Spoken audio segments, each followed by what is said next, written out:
നമസ്കാരം. ഇത് മണിപ്പീച്ച് മലയാളം യൂട്യൂബ് ചാനലിൽ നിങ്ങളൊക്കെ കാണുന്നതിൽ എനിക്ക് വളരെ സന്തോഷം. സ്വർണത്തിൻ്റെ വില ഇന്ന് കുറച്ച് കുറഞ്ഞിട്ടുണ്ട്. 14,420 ഇന്നലെ 14,500 ഇരുന്നത്. അതുപോലെ എല്ലാം ഒരു 90 രൂപ, 70 രൂപ, 80 രൂപ എന്ന് പറഞ്ഞ് കുറച്ച് കുറഞ്ഞിട്ടുണ്ട്. സിൽവർ നോ ചേഞ്ച് എന്ന് പറയുന്നു. ഇപ്പോൾ സിൽവർ കിടപ്പിലാണ് ഇരിക്കുന്നത് ICUവിൽ. വാങ്ങിയവരൊക്കെ കഷ്ടത്തിലിരിക്കേണ്ടത് തന്നെ. ഇന്നലെ 9150 വരയ്ക്കും പോയി. പമ്പടിച്ച് 1993ൽ RBI വച്ചിരിക്കുന്നു. Tamil Nadu mercantile bank 2, South Indian Bank 1 ഏറിയിരിക്കുന്നു. ടെക് മഹേന്ദ്ര, ഇൻഫോസിസ് താഴെ വീണിട്ടുണ്ട്. ടൈറ്റൻ 1% അപ്പാണ്. ഇൻഡസ്ഇൻഡ് ബാങ്ക് പെട്ടെന്ന് ഈ 4 ഡിജിറ്റ് നമ്പറോട്ട് നോക്കിപ്പോയിക്കൊണ്ടിരിക്കുന്നു. ഇതിൽ നമ്മൾ കൺസിഡർ ചെയ്യാൻ പറഞ്ഞ സ്റ്റോക്ക് ഒരുപാട് ഇരിക്കുന്നു. എല്ലാം നന്നായിട്ട് പെർഫോം ചെയ്തുകൊണ്ടാണ് ഇരിക്കുന്നു. എല്ലാവരും ഹാപ്പി ആയിരിക്കും എന്ന് വിചാരിക്കുന്നു. ആണ് പട്ടാസ് ലിസ്റ്റിൻ്റെ പാർ.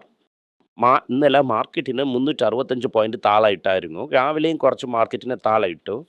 എല്ലാവരും കരഞ്ഞ കാരണം 1 പോയിന്റ് ബാങ്ക് നിഫ്റ്റി ഇതിനെ ഇറക്കിയതിന് 450 നിന്ന് 500 പോയിന്റ് വരെ കയറ്റി മാർക്കറ്റിനെ സ്റ്റഡി ആയിട്ട് നിർത്തിയിരിക്കുന്നു. FIA ബാറ്റിനെ എടുത്തുകൊണ്ട് വരും ഷേവാഗനെ പോലെ. ഇറക്കുന്നോ ഇല്ല മണ്ടേ ഇറക്കുന്നോ എന്തോ, ഇന്ന് മറിയാക്കിയിരിക്കുന്നോ എന്തോ. ഇന്നലെ ഒരേ അടിയെ അടിച്ചായി. ഇനി അടുത്ത ആഴ്ച നോക്കാം എന്ന് പറഞ്ഞ് ബാക്കപ്പ് ചെയ്തിട്ട് പോകുന്നോ എന്തോ. ഇതിനെക്കുറിച്ച് നമ്മൾ കാത്തിരുന്ന് തന്നെ അറിയണം. ഇന്ന് ഗ്ലോബിൽ ഒരുപാട് ന്യൂസ് ഇരിക്കുന്നു. സാറ്റർഡേ സൺഡേയിൽ ട്രംപ് ഭാഗവതർ ഗുണ്ടിന് ഇറാൻ്റെ മേളിൽ ഇടൂല എന്നാണ് ആദ്യത്തെ ന്യൂസ്. ഗുണ്ടിടാൻ റെഡി ആയിരിക്കുന്നു പോലെ പ്ലെയിനൊക്കെ ഇറാൻ്റെ മേളിൽ പറക്കാൻ വിടും പറഞ്ഞുകൊണ്ടേ ഇരിക്കുന്നു. ഇതിൽ സംസാരിച്ചുകൊണ്ടേ ഇരിക്കും. ഒരു സൈഡിൽ ബോംബ് ഇട്ടുകൊണ്ടേ ഇരിക്കും ആണ് പറയുന്നത്. അതുപോലെ ബോംബ് ഇട്ടാണ് കച്ചായനയുടെ വില കുറച്ച് കയറിയിരിക്കുന്നു. 5000 മേളിൽ തങ്കത്തിന് സ്റ്റഡിയാണ് വെച്ചിരിക്കുന്നു ആണ് ഒരു ആദ്യത്തെ ന്യൂസ്. കാരണം ഗുണ്ട് ഇടുമോ ഇടത്തില്ലയോ ട്രംപ് ദായത്തില്ല, എവിടെ ഒളിഞ്ഞുകൊണ്ടിരിക്കുമെന്ന് അറിയുന്നില്ല. എന്തെങ്കിലും ഇറക്കി പറക്കി ഈ ദായത്തില്ലേ തൂക്കിയാലും തൂക്കുമെന്ന് പറഞ്ഞാണ് മിരട്ടിക്കൊണ്ടിരിക്കുന്നത്. വെൻസ്ലിയെ പോലെ ഈസിയാ നടക്കൂല കാര്യങ്ങളൊന്നും. കുറച്ച് ദിവസം കഴിഞ്ഞ് ചുരുട്ടാൻ ട്രൈ ചെയ്യാം. ഇതാണ് ആദ്യത്തെ ന്യൂസ്. രണ്ടാമത്തെ ന്യൂസ് അമേരിക്കയിൽ വന്നിരിക്കുന്നത് ഇതിനെക്കുറിച്ചെന്ന് വെച്ചാൽ അവരുടെ ട്രേഡ് ഡെഫിസിറ്റിനെ കുറിച്ചാണ്. ഹിസ്റ്ററിയിൽ ഇല്ലാത്ത അത്രയും $902 ബില്യൺ ഡെഫിസിറ്റാണ്. ഇതിൽ വന്നിട്ട് ചൈന വന്നിട്ട് 20 അഗോ നേലിരുന്ന് അവർ കുറവായി എടുത്തിരിക്കുന്നു. അമേരിക്കയിൽ മാനുഫാക്ചറിങ് തന്നെ നടക്കുന്നു. ചൈനയിൽ മിസ്സായതിന് വിയറ്റ്നാമിൽ മെക്സിക്കോയിലും കോമ്പൻസേറ്റ് ചെയ്ത് നമ്മൾ മെക്സിക്കോയും ഇപ്പോൾ കിക്കുന്ന കയറിയിരിക്കുന്നു. റിയൽ ഗെയിം വന്നിട്ട് വിയറ്റ്നാമിനും മെക്സിക്കോയിനാണ്. ചൈന +1 സ്ട്രാറ്റജി അത് ഇതെന്നൊക്കെ നമ്മൾ സംസാരിച്ചു. എന്ത് ചെയ്യാൻ, പക്ഷെ ഒന്നും നടന്നില്ല. നമുക്കിതിൽ ഒരുപാട് കിട്ടിയില്ല. ചൈന +1 സ്ട്രാറ്റജി ഇത് വർക്കൗട്ട് ആയില്ല എന്ന് നമുക്ക് ക്ലിയർ ആയിട്ട് ഇപ്പോൾ അറിയാൻ പറ്റുന്നു. എന്ത് നടക്കും എന്ന് നിങ്ങൾ നോക്കുകയാണെങ്കിൽ ചൈനയുടെ കയ്യിൽ $1.2 ട്രില്യൺ ഇരിക്കുന്നു.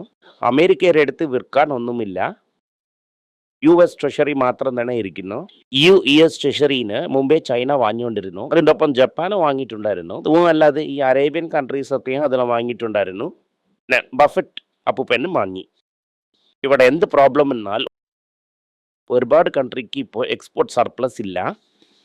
കാരണം ഡോളർ ഇല്ല ട്രേഡ് ഇത് വാങ്ങാൻ വേണ്ടിയിട്ട്. ഇതിൽ വലിയ സർപ്ലസ് വന്നിട്ട് ചൈനക്കാരുടെ അടുത്താണ് ഇരിക്കുന്നു. എൻ്റെ കാരണം അതിനെ വാങ്ങാതെ ആൾറെഡി കയ്യിലിരിക്കുന്ന ട്രഷറീനെ വിറ്റുകൊണ്ടിരിക്കുന്നു. അതുപോലെ കയ്യിലിരിക്കുന്ന കാശിൽ പൂമയെ വിലയ്ക്ക് വാങ്ങിയിരിക്കുന്നു. പൂമയെ വാങ്ങിയതോടെ നിർത്താതെ അവർ മിച്ചിരിക്കുന്ന കാശിനൊക്കെ സ്വർണ്ണത്തിലാണ് ഇട്ടുകൊണ്ടിരിക്കുന്നു. നമ്മളാണ് സ്വർണം വന്ന് റോക്കറ്റിൽ കയറും എന്നതുപോലെ നമ്മൾ വിശ്വസിക്കുന്നു. ഈ റോക്കറ്റിൽ കയറാതിരിക്കാൻ വേണ്ടിയിട്ടുള്ള ഒരേ ഹോപ്പ് അമേരിക്ക ഇൻട്രസ്റ്റ് റേറ്റിനത് കയറ്റുന്നതാണ്. അമേരിക്ക ഇൻട്രസ്റ്റ് റേറ്റിനെ കയറ്റുന്നത് പോലെ എനിക്ക് തോന്നുന്നില്ല. എന്ന് പറഞ്ഞാൽ ട്രംപേ വന്ന് റേറ്റിനെ കുറ എന്ന് പറയുന്നു. ഓവറാളെ നോക്കുകയാണെങ്കിൽ സ്വർണത്തിൻ്റെ വില ഇപ്പോൾ കുറയൂല. ക്ലിയർ ആയിട്ട് ഇപ്പോൾ കാണാൻ പറ്റുന്നു. സ്വർണത്തിൻ്റെ വില കുറയുവാണെങ്കിൽ ഏതെങ്കിലും നോക്കുമ്പോൾ ഒരു 1000 പോയിന്റ് കുറയാം, 1000 രൂപ കുറയാം. ഏതോ ഒന്ന് ഞാൻ പറഞ്ഞതിൽ പാതി കട്ടിങ് ഇരിക്കുന്നു. ഒരു ചാനലിൽ ആനന്ദ് ശ്രീനിവാസൻ പറഞ്ഞു സ്വർണത്തിൻ്റെ വില 1000 രൂപ കുറയുമെന്ന്. അതുപോലെ ഞാൻ കണ്ടായിരുന്നു. പക്ഷെ ഞാൻ എന്ത് പറയുന്നത് വെച്ചാൽ ഒരു പോസിബിലിറ്റീസ് ഇരിക്കുന്നു എന്നാണ്. എല്ലാം ഒരേടിയായിട്ട് റഷ്യ ഒക്കെ വിൽക്കുവാണെങ്കിൽ 1000 രൂപ കുറയും. എന്തുകൊണ്ട് ഞാനിപ്പോൾ ഇതിനെ ഇവിടെ പറയുന്നത്, എൻ്റെ അടുത്ത് ചോദ്യങ്ങൾ വന്നിട്ടുണ്ടായിരുന്നു എത്രയും ദൂരം ഇത് കുറയുമെന്ന്. അതുകൊണ്ടാണ് ഇതിനെ ഇപ്പോൾ പറയുന്നത്. ഞാൻ എന്ത് ഉത്തരം കൊടുത്തെന്ന് വെച്ചാൽ 12,500 താഴെ പുറത്തില്ല എന്നാണ്. അത് കാരണം പോകുമെന്ന് അർത്ഥമില്ല. ഇറാനിൽ ഗുണ്ടിടുന്ന കാരണം ഓപ്പോസിറ്റ് ഡയറക്ഷനിൽ പോണത് പോലെയാണ് ഇരിക്കുന്നത്. മുതൽമേൽ പൂനെയായിട്ട് തന്നെ നമ്മൾ സ്വർണത്തിനെ നോക്കണം. ഞാൻ സ്വർണത്തിൽ ലോങ് ആണ്. ഇതിനെ നിങ്ങൾ നല്ലോണം മനസ്സിലാക്കണം. I am not changing my position. Right. ഇത് കാരണം നമ്മൾ FBI നോക്കാം. SBI ഓണർഷിപ്പ് നിങ്ങൾ ഒരുപാട് ആൾക്കാർ ന്യൂസിൽ വായിച്ചിരിക്കാം. FBI വന്നു വാങ്ങി എന്നൊക്കെ. ഒക്കെ മിസ്ലീഡിംഗ് ആണ്. നമ്പർ എന്ത് പറയുന്നു എന്നാൽ 16 വർഷത്തിന് മുമ്പേ ഇരുന്ന ലെവലിന് കൊണ്ടുപോയി വിട്ടിരിക്കുന്നു ഈ FBI. നിങ്ങളെ തലയിൽ മെറ്റീരിയലിനെ കെട്ടിയിരിക്കുന്നു എന്നതിനെ നിങ്ങൾ മനസ്സിലാക്കണം. ക്വാളിറ്റി വാൾസ് ഐസ്ക്രീം വളരെ കോസ്റ്റ്ലി, ഏർണിങ്സ് ജസ്റ്റിഫൈ ചെയ്യാൻ പറ്റൂല എന്ന് ഞാൻ പറഞ്ഞിട്ടുണ്ടായിരുന്നു. ഇത് കാരണമാണ് അതിൻ്റെ പ്രൈസ് 15% വിളിഞ്ഞിരിക്കുന്നു. ഞാൻ അതിൻ്റെ റിസൾട്ട് ഒന്നും നോക്കിയില്ല. ഇന്നും പല വർഷം റിസൾട്ട്സിന് അതിനെ നോക്കണം. ക്വാളിറ്റി ഐസ്ക്രീംസിന് ട്രാക്ഷൻ കിട്ടിയില്ല. അവരുടെ ഡിസ്ട്രിബ്യൂഷന് വന്നിട്ട് അമുൽ പോലെ ഇല്ല. പിന്നെ ഐസ്ക്രീമിൽ അൺഓർഗനൈസ്ഡ് പ്ലെയേഴ്സിൻ്റെ ഡോമിനേഷനും കൂടുതലുണ്ട്. ഇത് വലുതായിട്ട് ജോലി ഇവർ ചെയ്യുമോ എന്ന് നമുക്ക് പറയാൻ പറ്റില്ല. ഗ്ലോബലി വന്നിട്ട് ഹെൽത്ത് കോൺഷ്യസ് ബേസിസും സംതിങ് ഇൻഡക്ഷൻ ഇവിടെ കൂടുതലാണ്. സ്ലെയിം അവരുടെ ഐസ്ക്രീം ബാനിനെ കളക്ട് വിടാമോ എന്നാണ് നോക്കുന്നു. ലോകം മൊത്തം നോക്കുമ്പോൾ ഓവറോൾ ആയിട്ട് ഐസ്ക്രീമിൻ്റെ ഡിമാൻഡ് കുറയും എന്നാണ് തോന്നുന്നു എന്ന് ഞാനും മനസ്സിലാക്കിയിരിക്കുന്നു. ഇവരൊക്കെ കളക്ട് വിടത്തില്ല. കാരണം നമ്മുടെ ഹാപ്പി ആയിരിക്കാൻ എന്ന് മനസ്സിൽ വെച്ചിരുന്നു. ഇത് കാരണം നിങ്ങൾ ഓടിപ്പോയി കൺസിഡർ ചെയ്യേണ്ട. നിങ്ങളുടെ റിസ്ക് ആണ്, എൻ്റെ റിസ്ക് ഇല്ല. റിസർവ് ബാങ്ക് വന്നിട്ട് ഞങ്ങൾക്ക് കറക്റ്റായ മാർക്കറ്റ് ഷെയർ കിട്ടിയില്ല. ഞങ്ങളുടെ ഫ്രാഞ്ചൈസി പവർഫുൾ ഫ്രാഞ്ചൈസിയാണ്. ഇങ്ങനെ ചെയ്യുമോ അങ്ങനെ ചെയ്യും, ഞാൻ വാനവില്ലിനെ വില്ല വിളച്ച് അമ്പ് വിടും എന്ന് പറഞ്ഞ് രാജീവ് ആനന്ദ് സംസാരിച്ചിരിക്കുന്നു. നമുക്കതൊന്നും ആവശ്യമില്ല. 2% ROA കൊണ്ടുവരും, റിട്ടേൺ ഓൺ അസറ്റ് എന്നൊക്കെ സംസാരിച്ചിരിക്കുന്നു. അതൊന്നും വേണ്ട. തിരികെ ക്ലീനപ്പ് ചെയ്ത് തിരികെ കൊണ്ട് ഒറിജിനൽ റേറ്റിൽ വിട്ടുവാണെങ്കിൽ കൂടെ നമ്മൾ ഹാപ്പിയാണ്. ആൾറെഡി നമ്മളെ പിള്ളേരൊക്കെ ഹാപ്പിയാണ്. വെച്ചാൽ 630 700 കൺസിഡർ ചെയ്തവരൊക്കെ കാശ് നോക്കിയായിരുന്നു. ഇതിൽ 1000 രൂപയ്ക്ക് സ്റ്റാർട്ട് ചെയ്തു ലാസ്റ്റ് വരയ്ക്കും കൺസിഡർ ചെയ്തിരുന്നാൽ കൂടെ 720 730 ആവറേജ് ഇരിക്കും. നിങ്ങളെ 25% പ്രോഫിറ്റിലാണ് ഇരിക്കുന്നു. പല പേര് വന്ന് എക്സ്പെഷ്യലി ലേക്ക് ഏരിയയിൽ ഇരിക്കുന്നവരപ്പോൾ എന്ത് പറഞ്ഞു എന്നാൽ ഇൻഡസ്ഇൻഡ് ബാങ്ക് എഴുത്ത് മൂടുമെന്നാണ് പറഞ്ഞത്. ഞാൻകോയെ കണ്ടില്ല സ്റ്റാർട്ടപ്പ് കമ്പനി എന്നൊക്കെ പറഞ്ഞു. അവരൊക്കെ ഇപ്പോൾ എവിടെയാണെന്ന് ചോദിക്കേണ്ട സമയം വന്നിരിക്കുന്നു.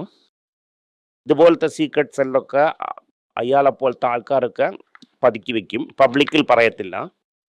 നിങ്ങൾക്ക് ഞാൻ ഓപ്പണായിട്ട് പറയുന്നു, ഇങ്ങനെയാണ് കാശ് നോക്കുന്നു. ചെയ്യുന്നില്ല എന്നത് നിങ്ങളെ ഇഷ്ടം. ഇത് കാരണം എനിക്ക് 5 പൈസയുടെ പ്രയോജനമില്ല. ആദ്യത്തെ റൂൾ ഇതാണ്, നിങ്ങളിതിനെ മനസ്സിലാക്കണം. വൈഡസ് ലൈഫ് സയൻസസ് ഒന്ന് ലോഞ്ച് ചെയ്തിരിക്കുന്നു. ആൻഡ്രിയ ബയോസിമിലർ എന്നാണ് ലോഞ്ച് ചെയ്തിരിക്കുന്നത്. ഡെയിലി ഒരു പട്ടാസ് വെടി വിട്ടുകൊണ്ടേ ഇരിക്കുന്നു. നമ്മൾ അങ്ങനെ വച്ചിരിക്കാം. ബജാജ് ഫിൻസർവ് എന്ത് പറയുന്നു എന്നാൽ $1 ബില്യൺ ആൾട്ടർനേറ്റ് ഇൻവെസ്റ്റ്മെന്റ് പ്ലാറ്റ്ഫോം ഇടണമെന്ന്.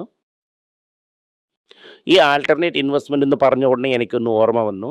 ഇന്നലെ ഞാൻ പഠിച്ചു 10 ദിവസം കൊണ്ട് നടന്നുകൊണ്ടിരിക്കുന്നു, അതായത് 1 മാസം കൊണ്ട് നടന്നുകൊണ്ടിരിക്കുന്നു. അയ്യര് നാഗ്പൂരിലാണ് ഇരിക്കുന്നത്. ഒരു പബ്ലിക് സെക്ടർ ബാങ്കിൽ ഒരുപാട് കൊല്ലമായിട്ട് പോകുന്നു. വയസ്സായവരൊക്കെ ബാങ്കിൽ ചെല്ലുന്നത് വഴക്കമാണ്. ഇവരെ നോക്കിയ ഉടനെ ആഹാ ആട് വന്നു ഇന്ന് മാനേജർ 90 വയസ്സപ്പന് 100 വർഷം കഴിഞ്ഞ് മെച്ചുവർ ആകുന്നത് പോലെ ഒരു പോളിസി വിറ്റിരിക്കുന്നു. Public sector bank. ഞാൻ പലവട്ടം ഇതിനെക്കുറിച്ച് പറയുമ്പോൾ ഞാൻ ദേശദ്രോഹി എന്ന് പറയും. ആർക്ക് വിറ്റിരിക്കുന്നു എന്നറിയാൻ വേണ്ടിയിട്ടാണ് ഞാൻ അയ്യർ എന്ന് പറഞ്ഞത്. ആടറക്കുന്നത് പോലെ അറുത്തിരിക്കുന്നു. ഇന്നിരുന്ന് 100 വർഷം കഴിഞ്ഞ് പോളിസി മെച്ചുവർ ആകും. മേ ബി യോഗ ചെയ്ത് 90 വർഷം ഇരിക്കാൻ പറ്റുമെന്ന് നിങ്ങൾ തന്നെ നോക്കിക്കോ. ഫാമിലി അറിയണ മുമ്പേ 2 ഇൻസ്റ്റാൾമെൻറ്റ് 2 ലക്ഷം രൂപ വെച്ച് പെട്ടെന്ന് അടച്ചിരിക്കുന്നു. നിങ്ങൾ നോക്കിക്കോ, 4 ലക്ഷം രൂപ ഗാലിയാണ്. ഇതിൻ്റെ ശേഷം അവരെ പേതീരെ ഹസ്ബൻഡ് കണ്ടുപിടിച്ച് ഇത് നെറ്റിൽ ഇട്ടതിൻ്റെ ശേഷം ആ 4 ലക്ഷത്തിന് റിട്ടേൺ ചെയ്തുകൊണ്ട് നിങ്ങൾ പോസ്റ്റിനെ എടുത്തോ പറഞ്ഞിരിക്കുന്നു. ഇവരോ താങ്ക് യു വെരി മച്ച് എന്ന് പറഞ്ഞുകൊണ്ട് എല്ലാവരും എനിക്ക് സപ്പോർട്ട് ചെയ്ത് പോസ്റ്റിന് ഞാൻ എടുക്കാം എന്ന് പറഞ്ഞിരിക്കുന്നു. ഇത് എന്തിനു ഞാൻ പറയുന്നു എന്നാൽ നിങ്ങളെ പ്രൊട്ടക്ഷന് വേണ്ടിയായിട്ട് ഞാനിത് പറഞ്ഞത്. ആൾട്ടർനേറ്റീവ് ഒക്കെ നോക്കിയാണ് നിങ്ങൾ വെക്കേണ്ടത്. അതുപോലെ തന്നെ പ്ലാറ്റ്ഫോം ഇതൊക്കെ വളരെ സൂക്ഷിച്ചാണ് നോക്കേണ്ടത്. നിങ്ങളെയും ചെമ്മടി ആട് പോലെ ആർക്കാൻ പോകുന്നു. പിന്നെ തമിഴിലൊരു വാക്യമുണ്ട്, ആടുകളൊക്കെ കശാപ്പ് കടക്കാരന് തന്നെ വിശ്വസിക്കുമെന്ന്. ആരാണ് കശാപ്പ് കടക്കാരൻ എന്ന് നിങ്ങൾ മനസ്സിലാക്കിക്കോ. അടുത്ത് വന്നിട്ട് EVനെ പ്രൈമറി റീറ്റെയിൽ ആയിട്ട് പുഷ് ചെയ്യുന്നു. നമുക്കിതൊരു നല്ല ന്യൂസാണ്. മാരുതിനെ ഓൺ ചെയ്യുന്നത് സുസുക്കിയിൽ ഒരു പൊസിഷനെ വെച്ചിരിക്കുന്നത് നമ്മളെ ടൊയോട്ട. നമ്മളിപ്പോൾ നമ്മുടെ ടൊയോട്ടയെ വെച്ചുകൊണ്ട് ഹാപ്പി ആയിരിക്കുന്നു. അതേസമയം ഇത് ടാറ്റയ്ക്കും അഡ്വാൻറ്റേജ് ആണ്. ഓൾറെഡി 1,00,000 കാറിന് കൊടുത്തോണ്ടാണ് ഇരിക്കുന്നത്. ഇത് നമുക്ക് രണ്ട് സൈഡും നല്ല ന്യൂസാണ്. അശോക് ലേലാൻഡ് എന്ത് പറയുന്നു എന്നാൽ ഞാൻ വെസ്റ്റേൺ ഇന്ത്യക്ക് പുഷ് ചെയ്യുന്നു, ടാറ്റയ അവരുടെ വീട്ടിൽ തന്നെ നോക്കാം എന്ന് പറയുന്നു. TCSും ഓപ്പൺ AI സിസ്റ്റമും AI ഇൻഫ്രാ പാക്ട് സൈൻ ചെയ്തിരിക്കുന്നു. ഫോഴ്സസ് CEO സലീൽ പരേഖ് എന്ത് പറയുന്നു എന്നാൽ ടി ഇൻഡസ്ട്രി എന്ന് പറയുന്നത് $1.5 trillion ഇൻഡസ്ട്രിയാണ്, അതിൽ ഇതൊരു അഡീഷണൽ തന്നെ എന്നാണ് പറഞ്ഞിരിക്കുന്നത്. ഇപ്പോൾ റിയൽ എസ്റ്റേറ്റ് അസോസിയേഷൻ പുതിയതായിട്ട് തന്നെ കളപ്പുന്നു. 2-3 കോടിക്ക് തന്നെ വീട് വിൽക്കുന്നു. പക്ഷെ ക്ലോസ് ചെയ്യാൻ ഒരുപാട് ദിവസം എടുക്കുന്നില്ല എന്നാണ് പറഞ്ഞത്. എൻ്റെ വീട്ടിൻ്റെ എതിരെ ഒരാൾ വീട് കെട്ടിയോണ്ട് 6 മാസമായിരിക്കുന്നു. റേഞ്ചിൽ തന്നെ ഇരിക്കുന്നു സാർ, ആരും വാങ്ങുന്നില്ല സാർ എന്ന് പറയുന്നു. ഇൻ്റർനെറ്റിൽ ഇൻസ്റ്റയിലൊക്കെ ആഡ് ഇടുന്നു പോലും, അതിൽ ഞങ്ങൾ ഓഫീസൊക്കെ കാണാൻ പറ്റുന്നു എന്നാണ് പറയുന്നത്. നിങ്ങൾ തന്നെ പോയി നോക്കിക്കോ. ജപ്പാനിലും മാഡത്തിന് ഒരു റക്കി പ്രൈസ് കിട്ടിയിരിക്കുന്നു. ഇൻഫ്ലേഷൻ 2 താളെ പോയിരിക്കുന്നു. സോ റേറ്റിനെ കയറ്റണ്ട, തപ്പിയത് തമ്പുരാൻ്റെ തലയാണ്. സോ ഫോറിൻ ഇൻവെസ്റ്റർ ഒരേടിയായിട്ട് ജപ്പാനിൻ്റെ അകത്ത് വരുന്നു. നമ്മൾ 3 വർഷത്തിന് മുമ്പേ പോയി വെയിറ്റിങ്ങിലാണ് ഇരിക്കുന്നു. അത് നമുക്ക് വളരെ നല്ലതാണ്. ഒക്കെയാണ് ഇന്നുള്ള ന്യൂസ്. ഇന്ന് എല്ലാവർക്കും ഒരുപാട് നല്ല കാര്യങ്ങൾ നിങ്ങൾ അറിഞ്ഞിരിക്കും. സ്വർണ്ണത്തെക്കുറിച്ച് നല്ല ന്യൂസ്, ടൈറ്റനെ കുറിച്ച് നല്ല ന്യൂസ്, ഇൻഡസെൻഡിലും നല്ലൊരു ന്യൂസ് കിട്ടിയിട്ടുണ്ട്. 2 ദിവസം കൊണ്ട് നാക്കോയിലും നിങ്ങൾക്ക് നല്ല ന്യൂസ് വരുന്നു. അതിൻ്റെ ഒപ്പം സൈരസും ഒരു സൈഡ് തിരിഞ്ഞാലും നമുക്ക് നല്ല വാക്ക് തന്നെ ഇന്ന് കിട്ടിയിരിക്കുന്നു. ഇങ്ങനെ നീടിച്ചിരിക്കട്ടും എന്ന് ഞാൻ വിചാരിക്കുന്നു. നന്ദി, നമസ്കാരം. എന്തെങ്കിലും നിങ്ങൾക്ക് സംശയമുണ്ട്, എന്നെ കോൺടാക്ട് ചെയ്യണമെന്ന് നിങ്ങൾ വിചാരിക്കുവാണെങ്കിൽ താഴെ കൊടുത്തിരിക്കുന്ന മെയിൽ ഐഡിക്ക് നിങ്ങൾ മെയിൽ അയക്കാം. ഞങ്ങളുടെ ടീം നിങ്ങളൊപ്പം കോൺടാക്ട് ചെയ്യും. Thank you.